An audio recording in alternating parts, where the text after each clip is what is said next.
In the last video, we went over the post and get super global variables in PHP and what those relate to in HTML. For the get super global variable, it was form method get, and for the post, it was form method post.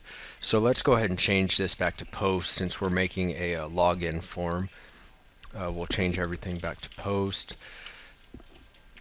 And you might have wondered in the last video when we echoed username, you might have wondered how PHP knew that we clicked the submit button.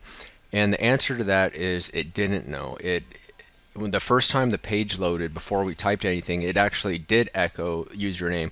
It's just that username happened to be an empty string. You just didn't see it on the screen, but it still processed this code here.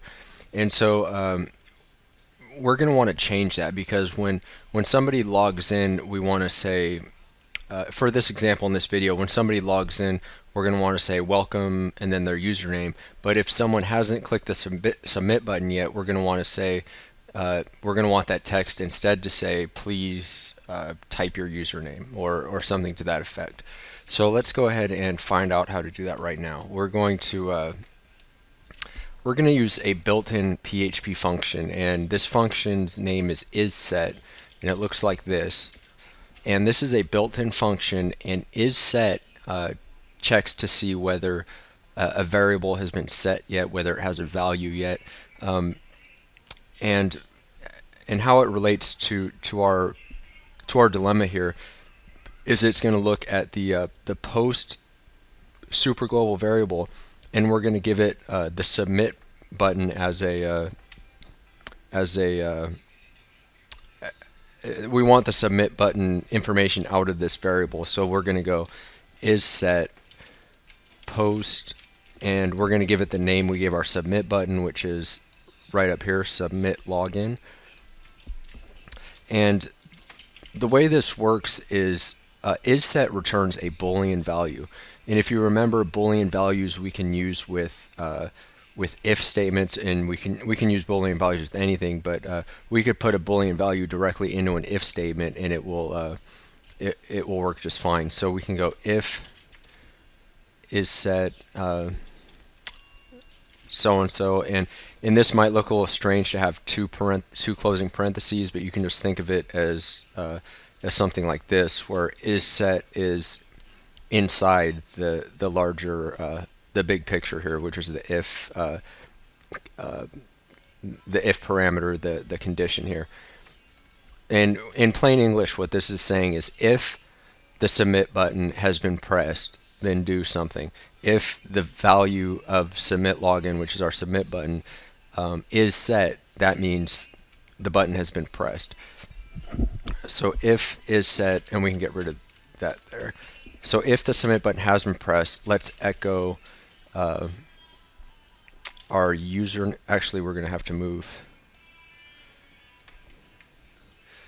We can actually move this right inside of our if statement. We could also have put it outside, but I don't see any reason of assigning a variable if the submit button has not been pressed. So if the submit button has been pressed, post our username input to this variable, post our password input to this variable, and we're going to echo welcome back, and we're concatenating our username. And okay, that should be good. Else echo please enter your username.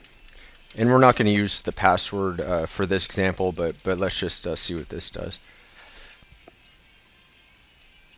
Okay, so it says please enter your username. So what happened here is when the page loaded, it checked if the submit login button has a value. If that post variable is holding a value in the submit login slot, then do this code. Otherwise, just echo this down here. And so let me clean this up a little bit. And so if the first time it loaded, this was false. This isset function returned false because our post super global variable was not set for that index in our in our variable. And so since that was false, all this code here after the 3 lines underneath that were skipped over, and it just echoed, please enter your username. So let's go ahead and type our name here and click submit. Okay, so now what happened is the page reloaded. Anytime you hit a submit button, you're starting back at the top of your PHP script, actually at the top of the entire page, except for this time it checked if is set so and so, which was true because we did hit the submit button. Then go ahead and process this code here, and so it set our username to our username input, which was corresponds to the name attribute of our input tag. And it also set the password, but we didn't actually echo out the password or use the password, but it still set the password, which in this case was just blank. And it just echoed welcome back and then our username. Welcome back, Bob Smith. If we would have typed something else,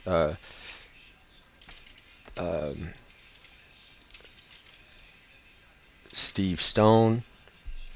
Welcome back, Steve Stone. Okay, so not quite a very functional login system yet, but I hope that illustrates a little better about the post superglobal variable, and also our first built-in function that we learned about is set. And again, is set returns a Boolean value, and it as far as I know, it only takes one parameter. We'll look into that a little deeper later, but it takes one parameter, which is a condition, I'm sorry, a variable to check for a value. If it has a value, it's set. If it has no value, it returns false. It's not set. And I think that's going to do it for this video. Thanks for watching. In the next video, we'll go ahead and continue with our login form.